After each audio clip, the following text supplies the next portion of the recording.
Cumprimento os irmãos com a paz do Senhor. Amém, queridos? Quero ser grato a Deus por essa rica oportunidade nessa manhã que estamos tendo para falar um pouco da palavra do Senhor. Grato ao nosso pastor Indomar, nossa pastora Vichelene, os nossos co-pastores, o pastor Cleomar, a missionária Sônia, o evangelista Mateus, a missionária Sária Rúbia e toda a igreja do Senhor. Amém, queridos? Nessa manhã, nós estamos com a incumbência de desenvolvermos o tema 2 da lição. Os que tiverem a revista da escola dominical, o tema ele traz a revelação de Deus. Mas antes de estarmos ministrando essa lição, queria pedir aos amados irmãos que baixasse a sua cabeça. Vamos estar orando ao Senhor para que Deus possa ministrar os nossos corações nessa manhã. Amém? Pai eterno, Deus santo, Deus justo, nós somos gratos ao Senhor, porque até aqui o Senhor tem nos ajudado, tem nos fortalecido, tem nos alimentado com o poder da Tua palavra. Que Teu Evangelho, que sempre tem sido pregado neste lugar, venha nessa noite encontrar guarida aos nossos corações e que nós possamos verdadeiramente, Senhor, assimilar, Senhor, todas as palavras que forem ditas, Senhor, por instrumento da Tua presença e da Tua graça, Senhor. Somos apenas um canal, Senhor. Usa-nos como ferramenta neste lugar, nessa manhã, e que o Senhor venha edificar a Tua igreja através da Tua palavra, em nome do Senhor Jesus. Amém. Queridos, então o tema que nós temos nessa lição fala da revelação de Deus. Nós temos um texto-chave que nos diz assim: ninguém jamais viu a Deus, o Deus unigênito, que está no seio do Pai, a quem Ele o revelou. Nós temos um alvo nessa lição que nos traz a seguinte orientação: ao estudarmos essa lição, você terá condições de acreditar que Deus sempre se revelou aos homens, para que estes creiam em sua pessoa. Falar da revelação de Deus, querido, é entender e compreender que nós só podemos alcançar o céu através de um Deus revelado em nossos corações. Não há como nós adentrarmos as portas celestiais se nós não tivermos essa revelação aos nossos corações. Claro que só a revelação aos nossos corações não faz todo sentido se nós não observarmos a sua palavra, andarmos nos caminhos da sua palavra, e entender que essa palavra precisa ser paulatinamente praticada, desenvolvida em nossos corações, para que nós possamos estarmos encaminhados ao céu. Então essa palavra, ela tende em nós produzir muitos frutos quando nós damos a liberdade para que Deus trabalhe em nossos corações. Mas, falando nisso, nós precisamos responder algumas perguntas que estão nessa lição. Por exemplo, quem criou Deus? Como é Deus? Aonde Ele mora? São algumas perguntas que as crianças costumam fazer. Na verdade, até muitos adultos as fazem também. Contudo, Deus é eterno, soberano, onipresente. Para que o homem pudesse compreender um pouquinho da sua grandeza, Ele quis se revelar a nós, utilizando, por isso, alguns meios que serão estudados nessa lição. E aí eu quero, nesse primeiro momento, querido, tomar um pouco de tempo sobre Deus eterno, Deus soberano e onipresente. Nós precisamos, antes de entrarmos nesse tema como palavra, a revelação de Deus, nós precisamos começar a entender sobre o que é um Deus eterno, que é um Deus soberano e que é um Deus onipresente. Deus eterno vai nos trazer um significado de perpétuo. O que quer dizer isso? Sem começo e sem fim. Isso revela a verdadeira essência de Deus na sua autoexistência. Ele é o ser dos seres. Ou seja, querido, Deus, ele não tem começo e nem fim. Deus é um ser eterno, é um ser autoexistente. Ninguém criou Deus. Deus é um ser que é um ser incriado, porque Deus já existia, sempre existiu e sempre existirá. Deus é esse Deus. Por isso que nós precisamos compreender a amplitude do nosso Deus em revelação ao que Ele tem revelado aos nossos corações. E aí nós precisamos compreender isso de forma bíblica. No Salmo 90, vai nos dizer o seguinte, e eu quero ler aqui com os irmãos, se você puder estar manuseando a sua Bíblia e acompanhando. No Salmo de número 90, versículo 2, diz assim: antes de nascerem os montes e criares a terra e o mundo, de eternidade a eternidade, tu és Deus.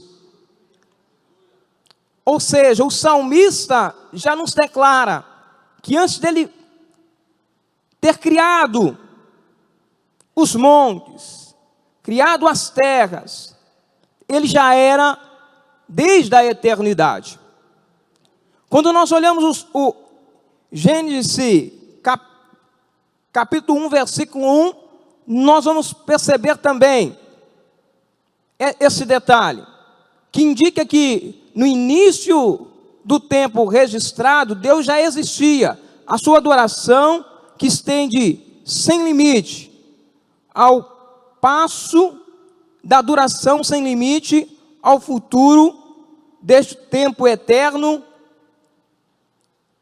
Deus foi e será sempre. Então, queridos, nós precisamos compreender que a eternidade de Deus, ela faz com que nós compreendamos essa grandeza que Ele é, um ser que precisa ser adorado, um ser que precisa ser glorificado, um ser que precisa, que nós entendamos que não há outro meio, não há outro caminho, a não ser nos rendermos a esse Deus, que é eterno, que é santo, que é justo, que é poderoso.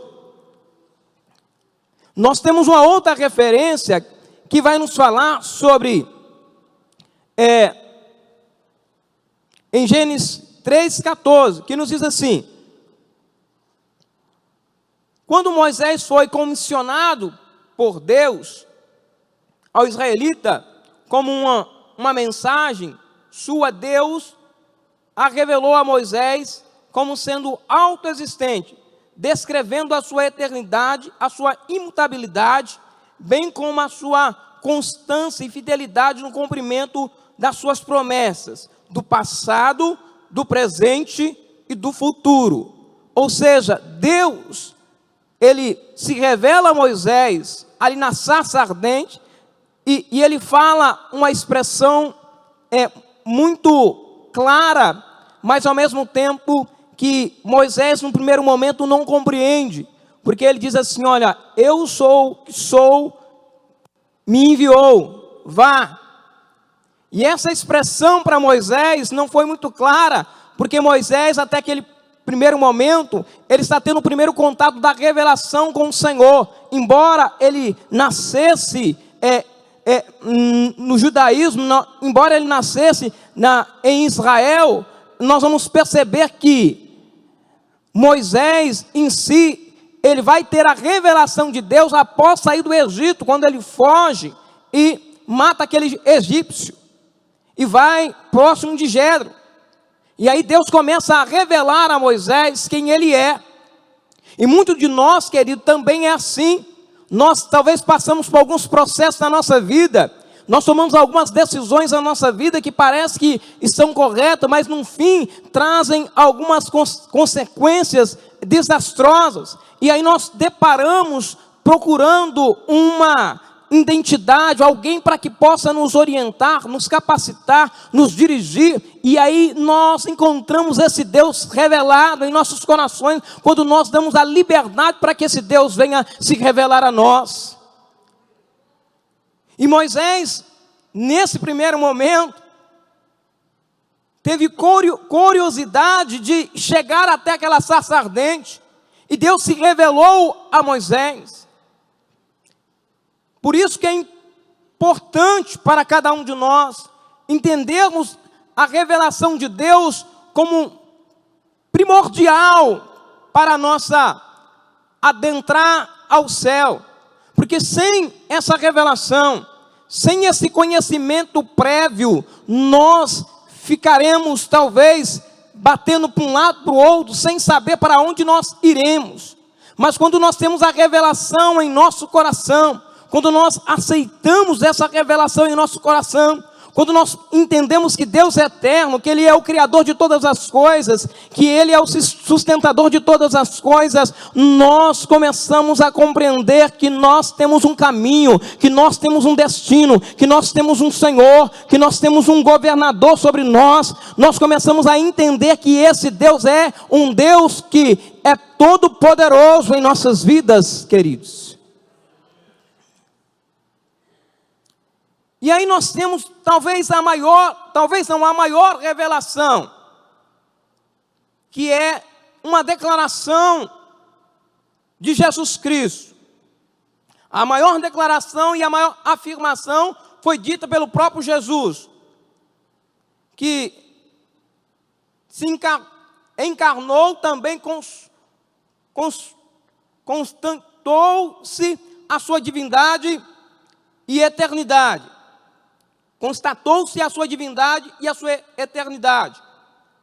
As pessoas do seu dia, ao ouvirem ele declarar, e essa expressão está em João 8:58, quando ele diz assim: eu vos afirmo que antes de Abraão, eu sou. Veja que desde do início da criação, Deus está se revelando.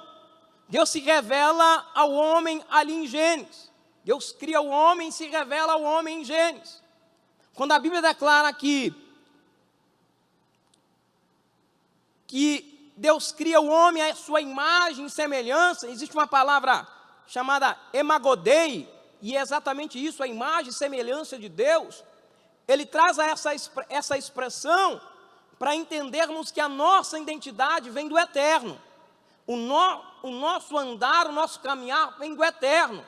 É por isso que muitas das vezes a Bíblia nos afirma isso, e nós também precisamos afirmar em nosso coração que deve ser dessa forma, que nós somos estrangeiros nessa terra. Nós estamos passando nessa terra, temos objetivos direcionados por Deus, mas nós temos um endereço certo, e esse endereço é o céu de glória. Mas enquanto nós estamos aqui, nós temos que a cada dia nos aproximarmos do Senhor, para que essa revelação seja mais endereçada em nossos corações, mais acessíveis aos nossos corações, para que nós possamos a cada dia estarmos impregnados da sua graça, da sua glória e da sua majestade. Então Jesus aqui, ele se revela e faz uma declaração, uma afirmativa, dizendo: antes que Abraão, eu sou. Antes que ele nascesse, eu sou. E essa expressão sacudiu naquela época. O judaísmo daquela época.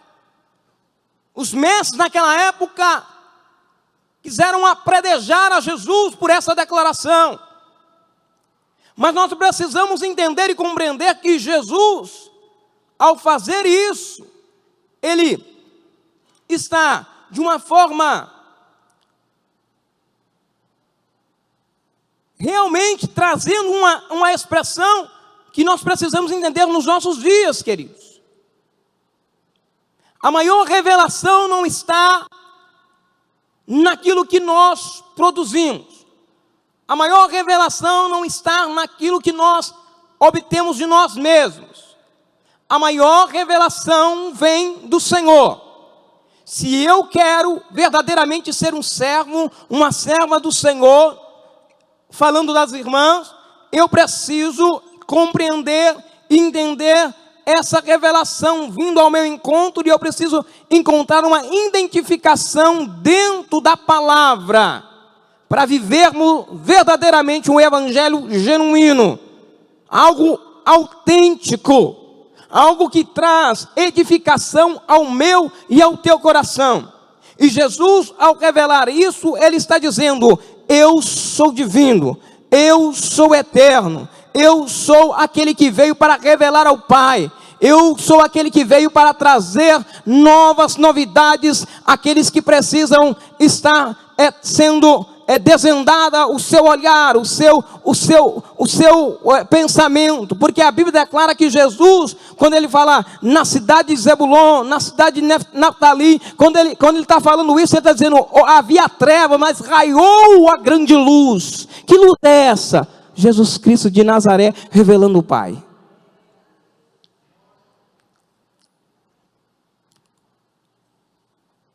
Mas também, querido, nós precisamos falar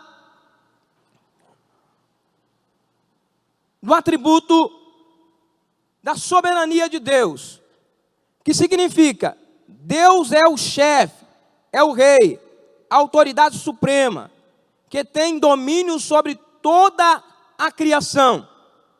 Por isso, enquanto as Supremas Cortes Judiciais tem a sua autoridade equivalente a cada departamentalidade aqui na terra, o nosso Deus, ele é soberano sobre tudo. Veja, querido, na área jurídica, eu não sou da área jurídica, mas na área jurídica, quando nós vamos observar, há algumas instâncias. E aí chega numa determinada instância que ela chancela ou algo de benefício, ou algo de retratação, ou de alguma penalidade. Na Corte Superior é da mesma forma. Ou seja, há uma autoridade máxima aqui na terra. Mas entre essa autoridade máxima aqui na terra e a autoridade máxima de Deus, Deus é sobre todos. Deus é sobre todas as autoridades. Por isso que a palavra soberano vai significar isso. Não há ninguém, não há nenhuma autoridade, não há nenhuma força, não há nenhuma responsabilidade ou algo que possa ser maior do que o nosso Deus. Porque Ele é soberano, Ele é eterno, Ele é santo, Ele é justo. E é por isso que eu preciso compreender que quando nós falamos, Deus vai dar a resposta sobre uma cura, Deus vai dar resposta sobre uma situação, sobre uma circunstância. O que nós estamos dizendo e declarando em nossos corações: o nosso Deus, Ele é soberano, Ele sabe o que faz. Se Ele dizer que vai fazer, Ele vai fazer, porque Ele é a autoridade máxima sobre todos nós.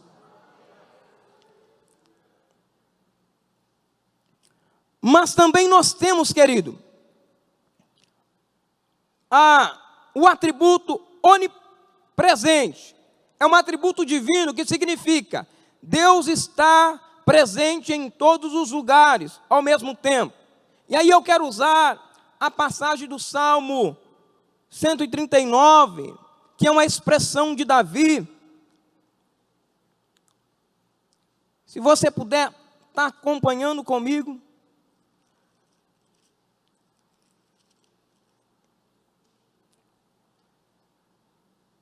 E esse salmo traz também uma canção muito linda. Diz assim: Senhor, Tu me sondas e me conheces, sabe quando me assento e quando me levanto. de longe percebes os meus pensamentos, sabe muito bem quando trabalho e quando descanso. Todos os meus caminhos são conhecidos por ti. Antes mesmo que a palavra chegasse na minha língua, tu já a conheceste inteiramente, Senhor. Tu me cerca por trás e pela frente, e põe a tua mão sobre mim. Tal conhecimento é maravilhoso demais, está além do meu alcance, é tão elevado que não posso atingir. Para onde poderei eu escapar do teu Espírito? Para onde poderei fugir da tua presença? Se subirei ao céu, lá está. Se fizer a minha cama na sepultura, também lá está. Se eu subir as asas da alvorada e a morada na extremidade do mar, mas ali a tua mão direita me guiará e me sustentará. Esse é o Deus onipresente. Eu não posso escapar das suas mãos.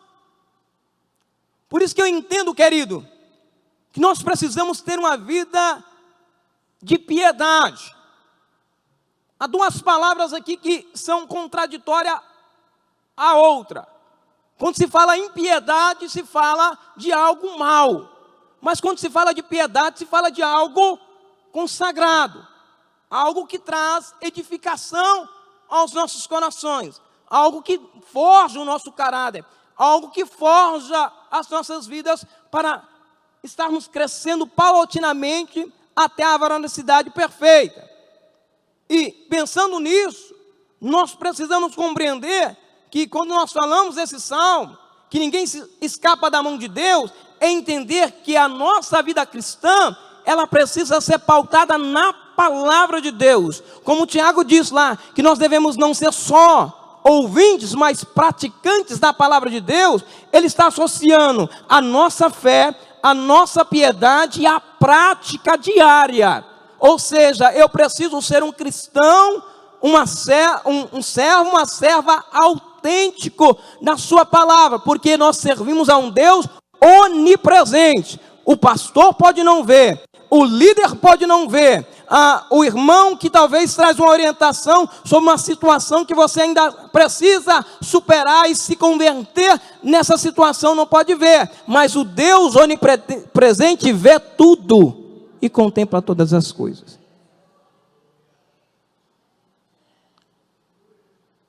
Por isso que eu entendo que eu posso ter uma atitude perfeita dentro da igreja, posso ser um grande colaborador com a obra do Senhor, mas se a minha identidade, o meu caráter não for forjado de conformidade com aquilo que Deus tem para a minha vida, os meus resultados permanecerão os mesmos. Por isso que nós percebemos que algumas pessoas, por mais que fazem obra, por mais que Deus coloque ela na obra, e se ela não tem uma vida pautada na presença de Deus, parece que ela tem os mesmos resultados. Ela não sai do lugar. Aí eu pergunto para os irmãos, a culpa é de Deus? A culpa é dos irmãos? A culpa é de cada um de nós.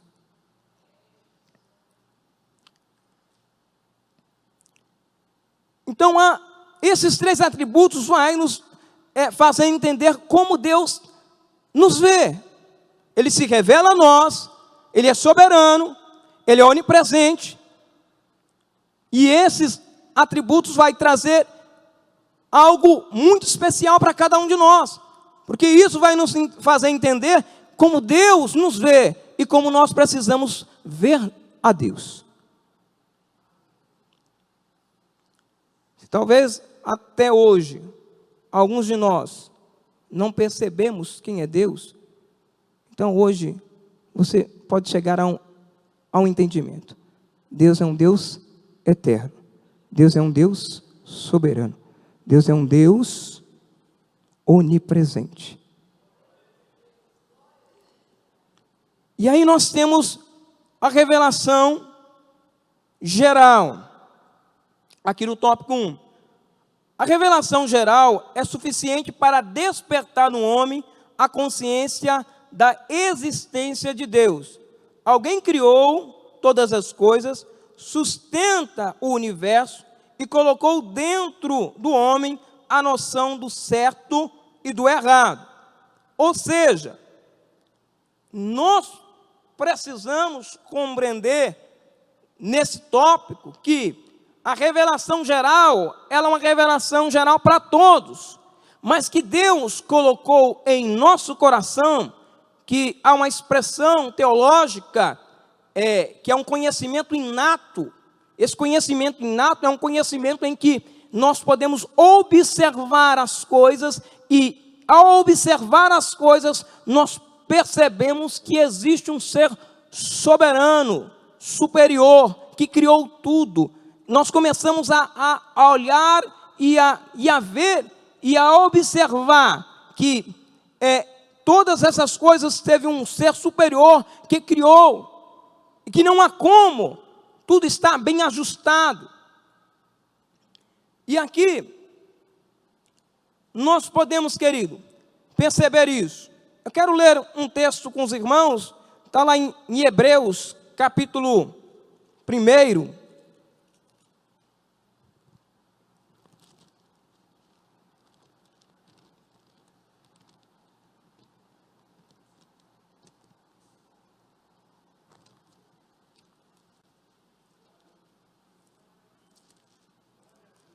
Aleluia.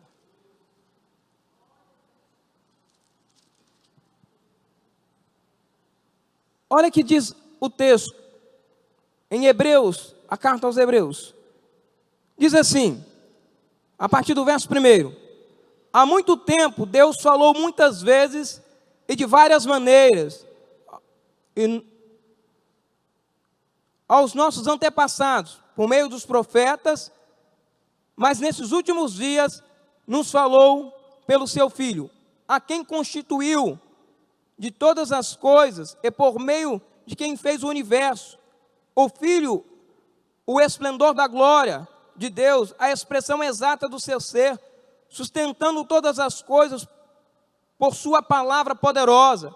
Depois de ter realizado a purificação dos pecados, ele assentou à direita a majestade nas alturas, tornando-se tão superior aos anjos, quanto o nome que herdou é superior aos deles. Pois o qual dos anjos Deus, alguns diz, tu és meu filho, eu te gerei. E outra vez, serei seu pai, ele me será por filho. Veja que aqui a carta aos Hebreus fala exatamente isso, que ele é o esplendor da glória, sustentador de todas as coisas, que por meio dele tudo foi criado. E aí nós começamos a compreender que essa revelação geral, ela é suficiente para que alguém possa compreender que existe um Deus que criou todas as coisas. Então, quando alguém diz assim para mim ou para você, será que Jesus vai vir até que todo mundo receba o Evangelho? Eu digo para você, querido, que há alguns lugares que Deus está salvando e não tem ninguém lá. Porque o homem tem esse conhecimento inato. Deus já colocou essa noção no seu coração. E privilegiados somos nós, que temos a Bíblia Sagrada. Privilegiados somos nós, que temos cultos que são abençoados com a palavra de Deus, que a cada dia nos faz entender que esse Deus é um Deus poderoso, eterno.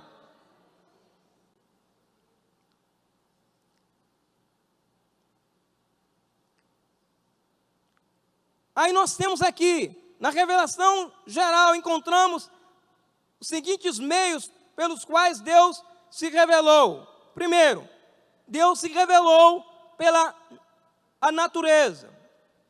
Lá em Romanos 1, versículo 18 e 21, traz essa afirmação. E aí eu vou estar lendo com os irmãos, só para nós termos uma clareza do que o texto está nos dizendo. Aqui diz assim: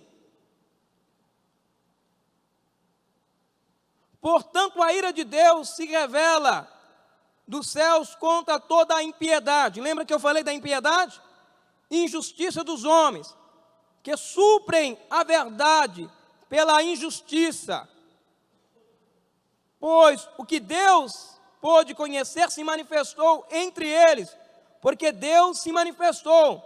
Pois desde a criação do mundo, os atributos invisíveis de Deus, seu eterno poder, a sua natureza divina, tem sido visto claramente, sendo compreendido por meio das coisas criadas, de forma que tais homens são indesculpáveis. Aqui traz mais uma clareza do que eu disse para os irmãos, que Deus se revelou, se manifestou sobre a criação, que os seus atributos estavam visíveis, palpáveis. Mas o que aconteceu aqui, o que Paulo está dizendo em Romanos, o que aconteceu é que eles supriram a palavra de Deus. É como se colocasse a palavra de Deus numa caixinha de fósforo e dissesse: fica aqui, eu não preciso de ti, eu não quero, eu já tenho o meu conhecimento prévio do mundo, da existência, da minha realidade, eu já posso viver contente, alegre, sem Deus.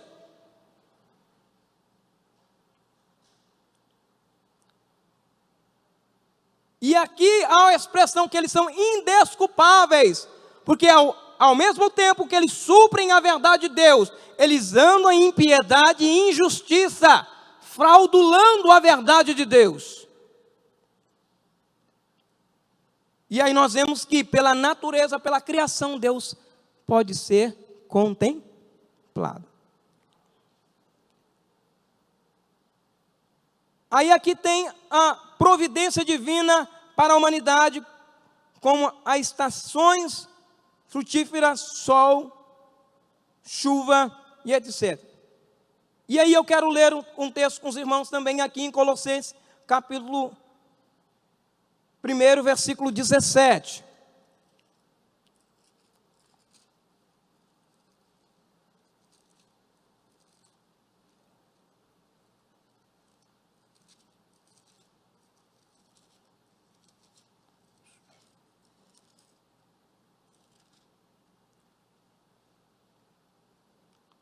Olha o que diz aqui, queridos.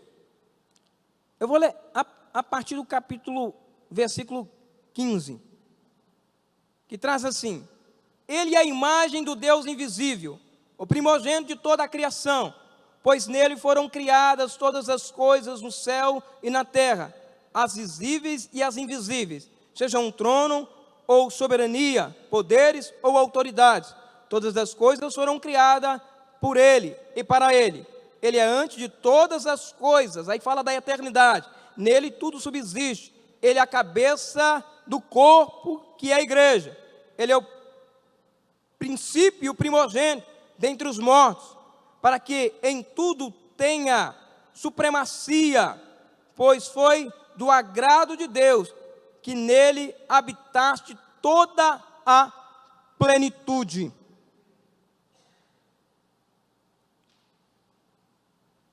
E aí nós percebemos, em Atos capítulo 14, vai trazer também essa informação.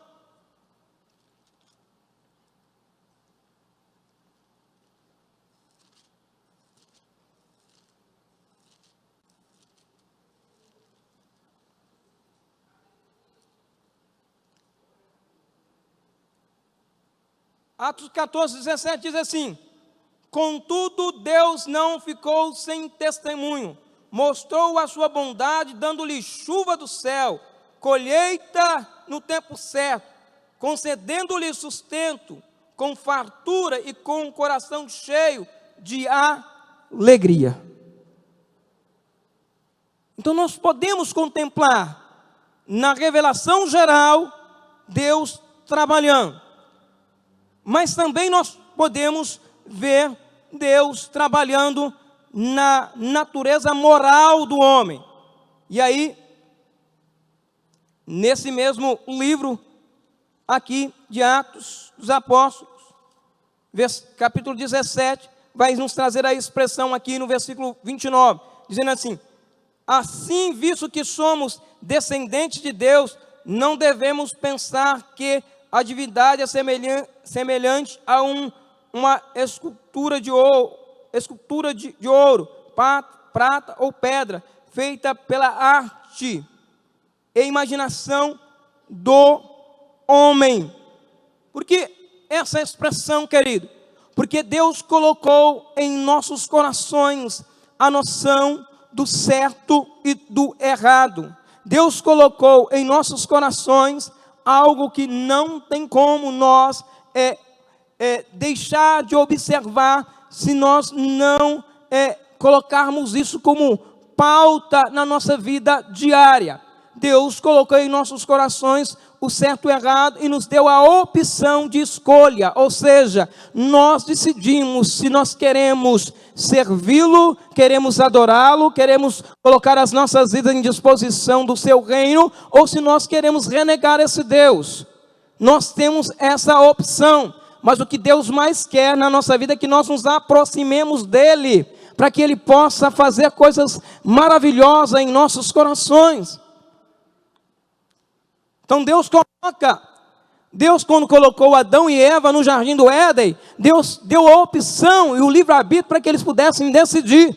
Mas Deus orientou para que eles pudessem permanecer no jardim do Éden sem pecado. Mas eles transgrediram porque pelo livre-arbítrio eles decidiram em não ouvir a Deus e ouvir a serpente.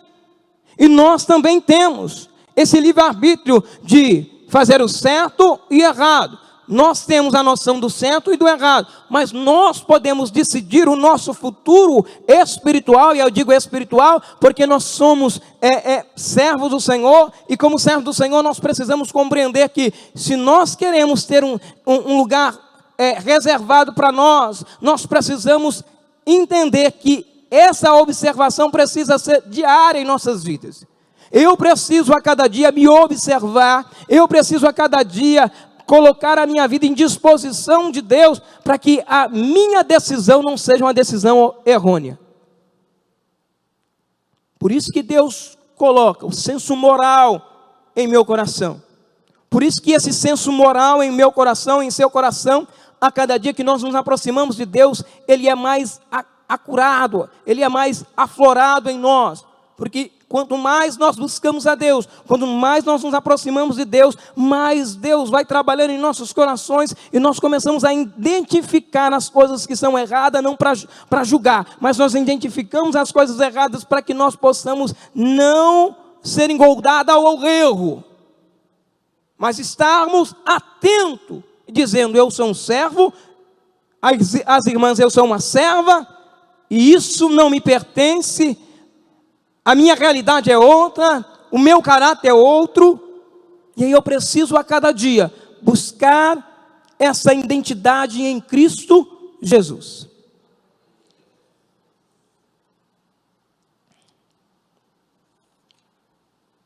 Agora, querido, nós vamos para a revelação especial. A revelação especial é suficiente para a salvação de todo aquele que crê em Jesus, em sua palavra. Encontramos os seguintes meios utilizados por Deus para se revelar aos homens. Primeiro, seu Filho.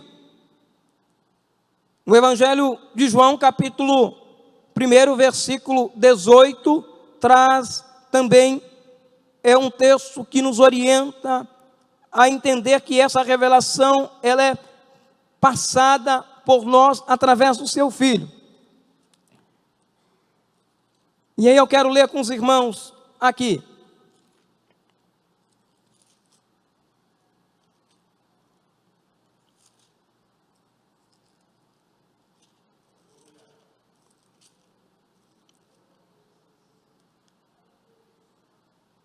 João 1, versículo 18, traz assim: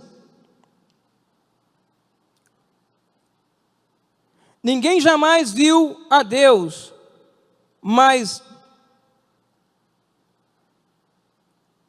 o Deus unigênito que está junto do Pai e se tornou conhecido. Nós vamos perceber, queridos, que ao longo da trajetória de Jesus Cristo, quando Ele esteve aqui na terra, Jesus sempre priorizou a não se vangloriar. Todas as vezes que Jesus esteve em uma situação de declarar algo, Ele está declarando do Pai, está revelando o Pai. Mas é interessante observarmos que Jesus, Ele, através dele, nós podemos alcançar a salvação. É importante observarmos que através de Jesus, nós podemos compreender o caminho. Porque Ele diz, eu sou o caminho, a verdade e a vida. E Ele diz mais, se não passar por mim, não tem como ter salvação.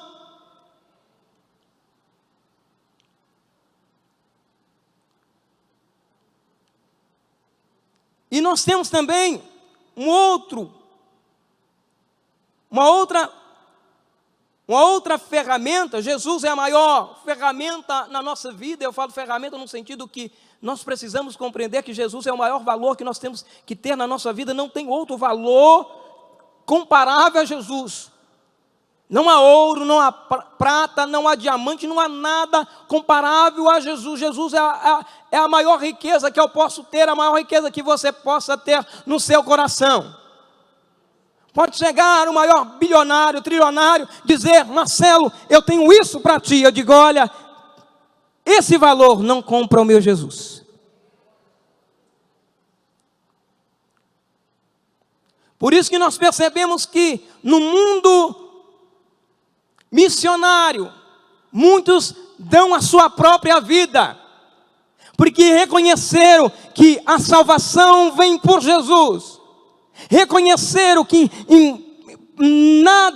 nada que possa trazer pressão à sua mentalidade fixada em Jesus vai fazer com que ele retroceda, que ele desvalorize a riqueza que ele recebeu, que é Jesus Cristo em seu coração. E isso deve ser pautado na minha vida e na tua vida cada dia mais. Eu preciso valorizar a salvação, a esse Jesus que trouxe a salvação ao meu coração e ao teu coração.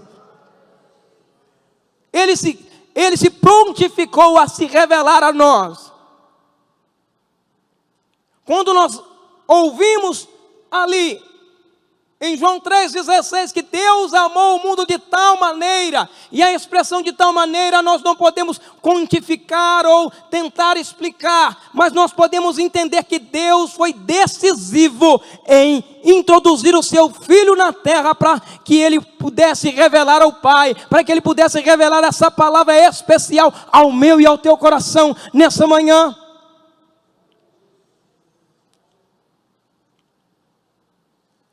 E não só isso, Deus vai inspirar homens de diversas culturas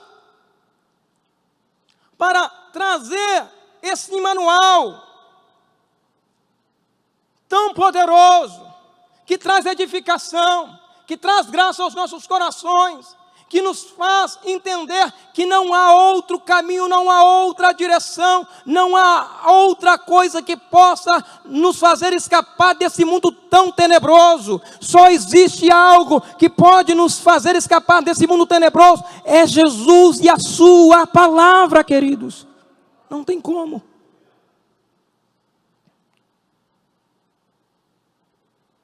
Em 1 João 5, 9 e 12, traz essa expressão. E estou lendo muito texto para que você possa compreender e quiser talvez até grifar aí, é importante, querido.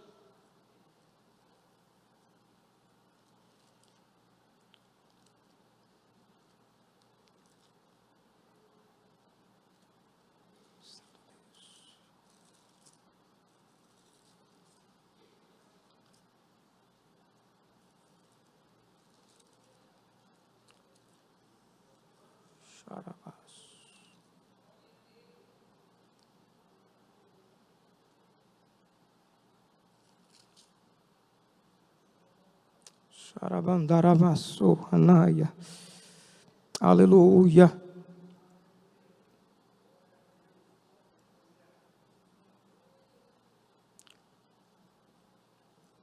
Olha o que diz aqui, queridos.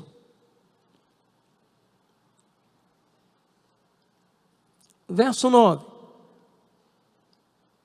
Nós aceitamos o testemunho dos homens, mas o testemunho de Deus tem maior valor, pois o testemunho de Deus que Ele dá acerca do seu Filho, quem crê no Filho de Deus tem em si mesmo este testemunho. Quem não crê em Deus faz-se mentiroso, porque não creu no testemunho que Deus dá acerca do seu Filho. Este é o testemunho. Deus nos deu a vida eterna, e a vida eterna está em seu Filho.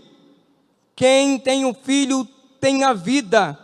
Quem não tem o Filho não tem a vida. Você está entendendo, querido? Não tem para onde correr.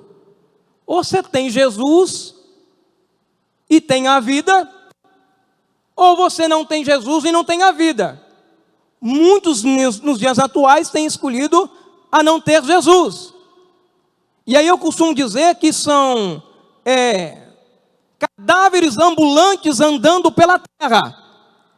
Porque quem não tem a vida está caminhando, não tem destino, não tem direção, não tem propósito. Mas quem está com Jesus tem caminho, tem propósito e tem destino. Quem caminha com Jesus tem propósito, tem direção e tem destino.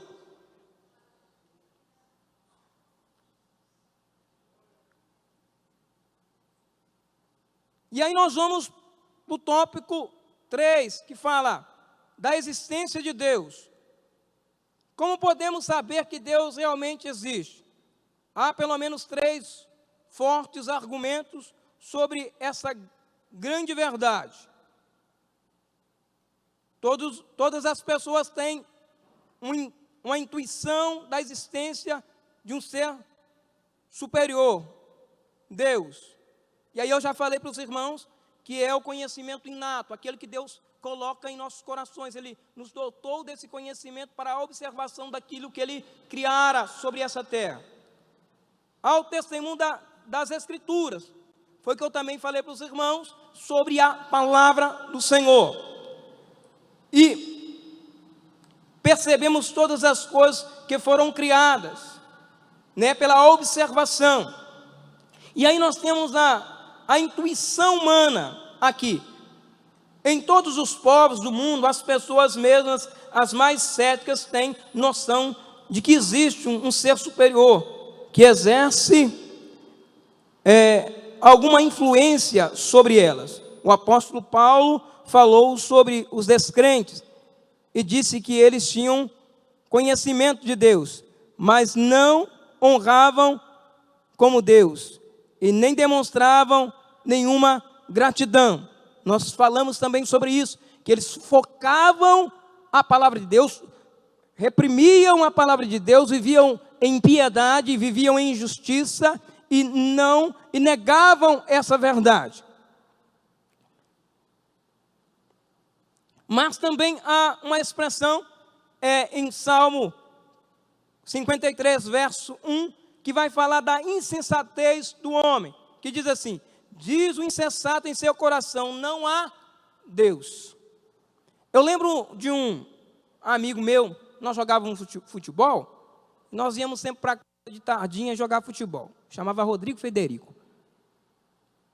Nós éramos quase todos, iam para a igreja, nessa época ia para a igreja católica, e aí ele batia no pé: eu não creio em Deus, não existe Deus, se Deus não existe. Aí eu lembro que, jogando bola, terra de chão, sabe? Ele foi chutar, ia chutar a bola, chutou o chão. Irmão, no dedão do pé, a unha dele chegou a levantar assim. Eu só ouvi ele gritar: ai meu Deus! Aí eu disse para ele: uai, até agora você não acreditava em Deus? Agora você está acreditando em Deus? Está falando: ai meu Deus! A partir desse momento ele começou a mudar. Começou a ir para, pelo menos para a igreja católica ele estava indo. Porque esse conhecimento está em nós. Como, irmãos? Então, a expressão insensato aqui é porque nós, às vezes, nós temos um coração insensato. Nós não colocamos verdadeiramente a nossa vida diante de Deus para que Ele possa construir em nós coisas nobres, coisas excelentes na nossa vida. Quantas pessoas renegam? Quantas pessoas dizem assim: ah, eu não quero esse Deus, não valorizo esse Deus. Há uma insensatez humana na terra. Lembro de um pastor que foi pregar para uma pessoa lá no estado de São Paulo, nos bairros mais nobres de São Paulo. O homem era muito rico. E ele disse: eu tenho uma palavra para você. Posso visitá-lo? E com muita insistência ele conseguiu visitar esse homem. Ele abriu a sua porta, disse: pode entrar. Que o senhor quer falar comigo? Eu quero falar do meu Deus, de Jesus de Nazaré. E ele começou a falar, a pregar a palavra. Pregou. E aí depois ele pregar a palavra, aquele senhor disse o seguinte: espere um pouco. Foi num lugar lá mais interior da sua casa, trouxe muitas notas grandes, graúdas, né? A gente fala graúdas. Pegou um isqueiro de ouro, acendeu e disse: eu não preciso desse Deus, eu já tenho tudo.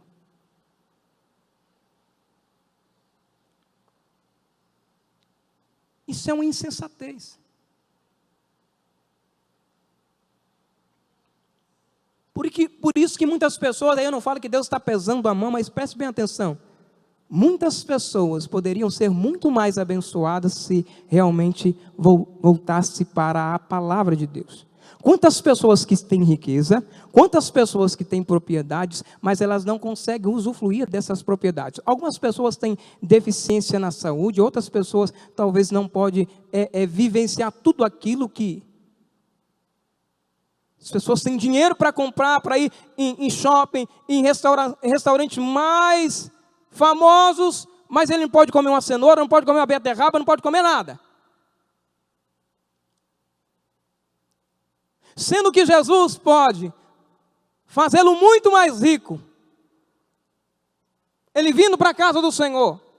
Eu não estou dizendo que as pessoas precisam fazer um trocadilho com Deus, dizendo: Senhor, já que é assim, eu vou para a tua casa, mesmo sendo rico, mesmo pensando que eu não preciso de nada, mas eu preciso da minha saúde, então eu vou lá, o Senhor me cura e depois eu vou embora. Não é isso. É no sentido de reconhecer a grandeza do nosso Deus, que tudo pode fazer por nós.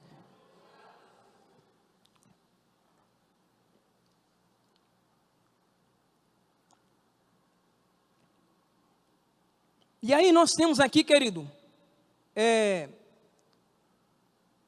um ponto interessantíssimo aqui, de Isaac Newton, que ele traz aqui uma história, e aí eu queria só ler aqui com os irmãos estão com a revista, mas é interessante a gente ler, para a gente compreender como que, às vezes, a observação desse mundo traz uma revelação extraordinária aos nossos corações. Certa vez, Isaac Newton, a fim de provar a existência de Deus, tomou um mini sistema solar, com todo o seu funcionamento, planetas girando em sua órbita, para mostrar aos seus amigos. Quando eles entraram na sala, ficaram espantados e perguntaram: quem fez isso? Isaac Newton respondeu: ninguém. Mas como? Tem de ter havido alguém, disseram eles. E ele então disse: engraçado, se para um simples objeto como esse, vocês afirmam ter um Criador, como pode dizer que o universo é obra do acaso?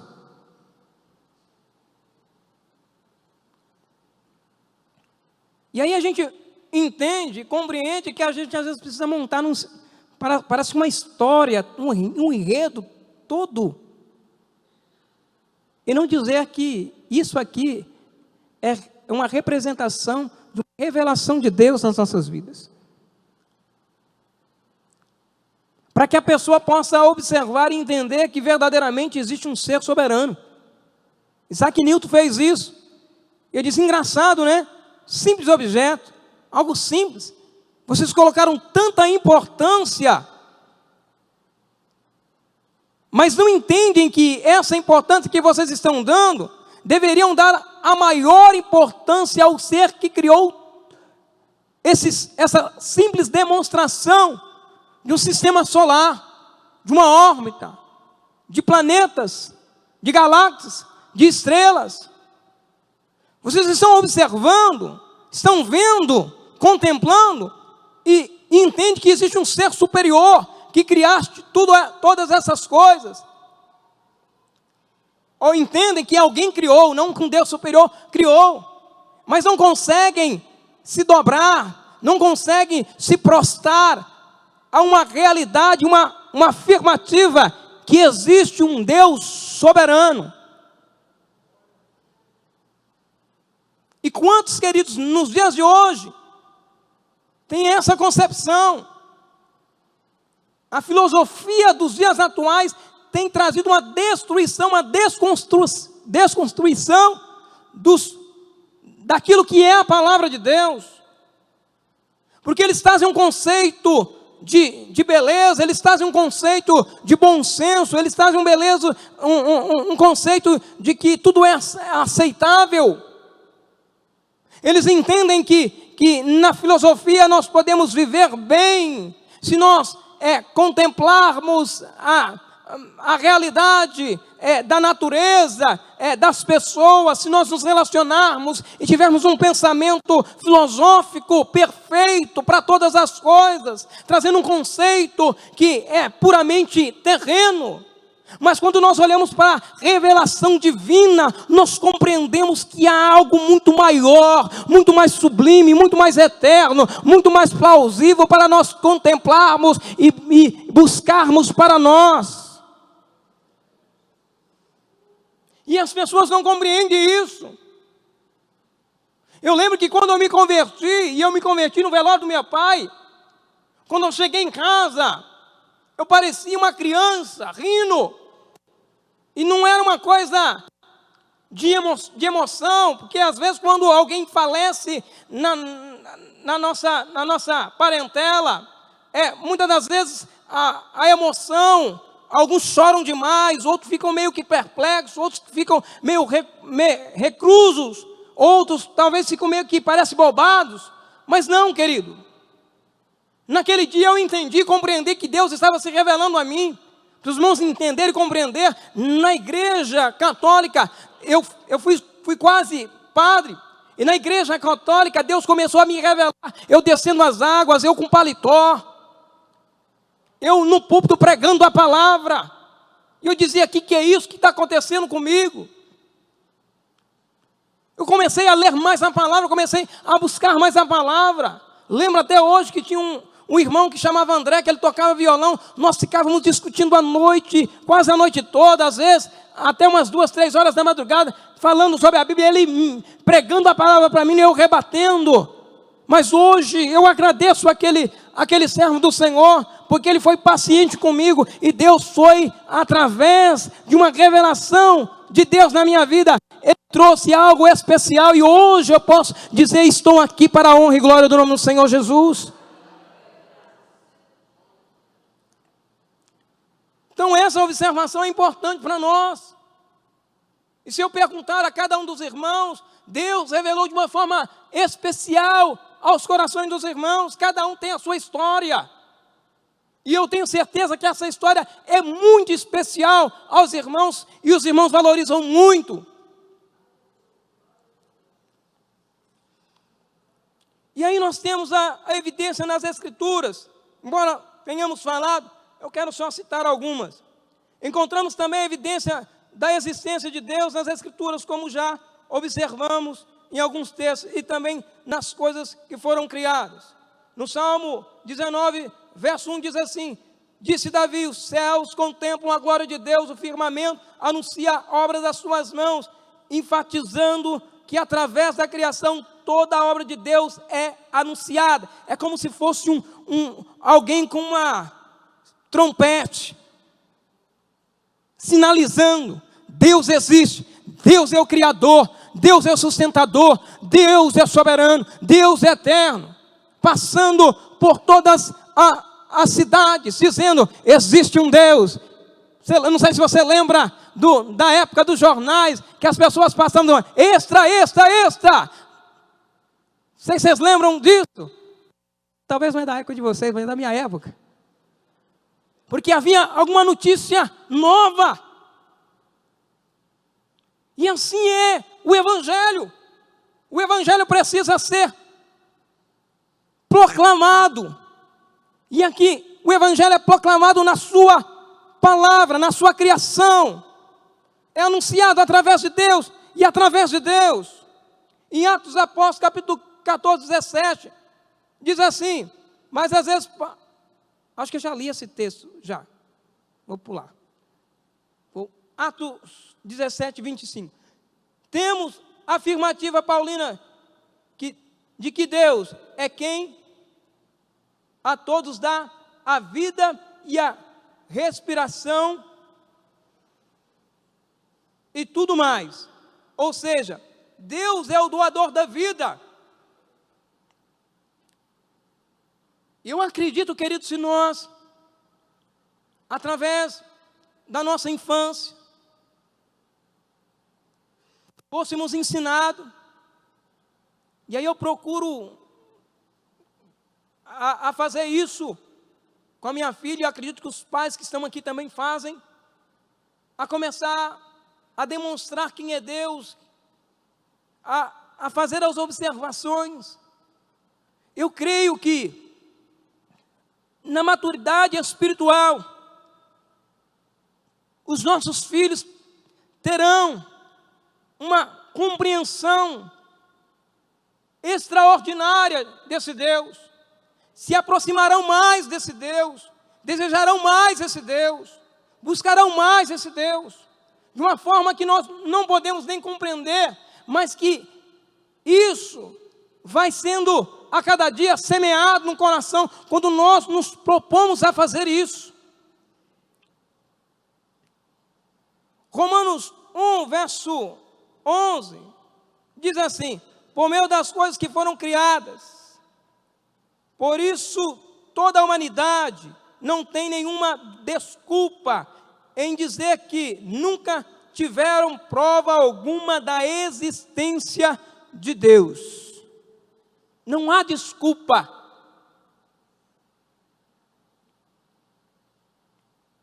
Estava conversando com uma jovem esses dias, orientando essa jovem, e ela disse que estava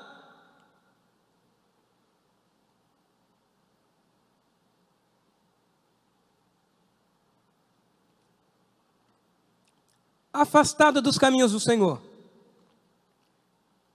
E aí eu comecei a perguntar o motivo. Ela disse: eu não consigo estar mais em um sistema. E aí eu perguntei: qual é a sua ideia de sistema? Ela disse: não, é porque se eu for para a igreja, para que as pessoas possam estar me julgando, dizendo que eu tenho um demônio, que eu tenho isso, que eu tenho aquilo, eu não quero estar. Aí eu falei para ela: mas você está numa igreja bíblica ou você está numa igreja em que talvez, e aí assim, guardadas as proporções, eu só fiz essa pergunta para ela, não estou querendo dizer que desmerecer qualquer igreja. Eu acredito que Deus, numa igreja séria, numa igreja pautada na palavra de Deus, Deus fala, Deus age, Deus cura, Deus transforma, Deus liberta. Mas numa igreja séria, nessa igreja, aí eu perguntei para ela: olha, você observou isso aonde? E ela disse: não, é porque eu não quero estar nesse sistema. E aí eu comecei a falar para ela: olha, você tem que entender que nós não temos um papel de julgador. Nós somos servos do Senhor. Nós somos mordomos da casa do Senhor. Se alguém te julgou, se alguém talvez lhe feriu, o importante é você observar a conduta dessa pessoa e não colocar essa conduta dessa pessoa como exemplo, porque a maior referência não está nas pessoas, a maior referência está em Jesus Cristo de Nazaré. Eu disse para ela: eu posso me frustrar, eu posso me decepcionar com você ou com outras pessoas, mas existe um ser que nunca vai me decepcionar, esse se chama Jesus Cristo de Nazaré. Se você quer viver falei para ela, você quer viver uma vida pautada em Deus, não olhe para as pessoas, olhe para Jesus. Porque as pessoas são falhas. Você quer aprender com os erros das pessoas? Aprenda, mas não entenda que as pessoas vão diminuir a tua fé através das fraquezas das pessoas. Elas podem até aumentar a tua fé, porque você vai entender que existe um Deus perfeito que pode fazer todas as coisas por você. E aí nós temos a cognoscibilidade de Deus. Aí nós temos aqui uma revelação progressiva. Nós falamos da criação, da palavra e por seu Filho. Aqui traz, podemos dizer que Deus se revelou aos homens de maneira progressiva. Quando uma pessoa entende a primeira revelação de Deus, através da natureza, ela está dando um primeiro passo à direção de Deus. No entanto, isso não é o bastante. Ela precisa dar o segundo passo, que é acreditar na palavra de Deus. Crendo na palavra de Deus, ela estará bem perto de dar o último e o definitivo passo para a sua salvação, que é crer em Jesus Cristo, o ponto mais máximo da revelação de Deus, como um único mediador entre Deus e os homens.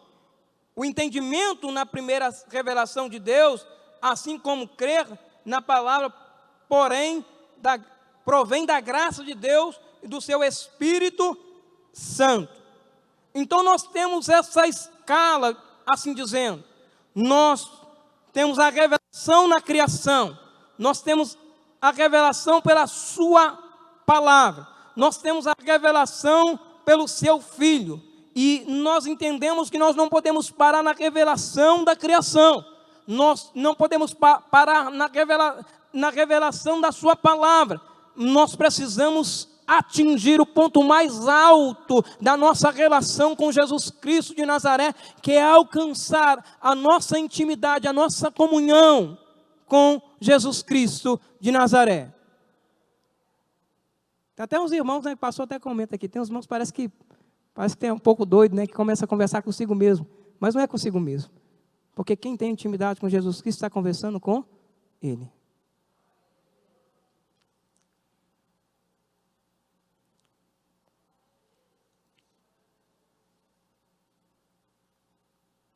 E aí, queridos, eu queria ler aqui 1 Timóteo, capítulo 2, versículo 5.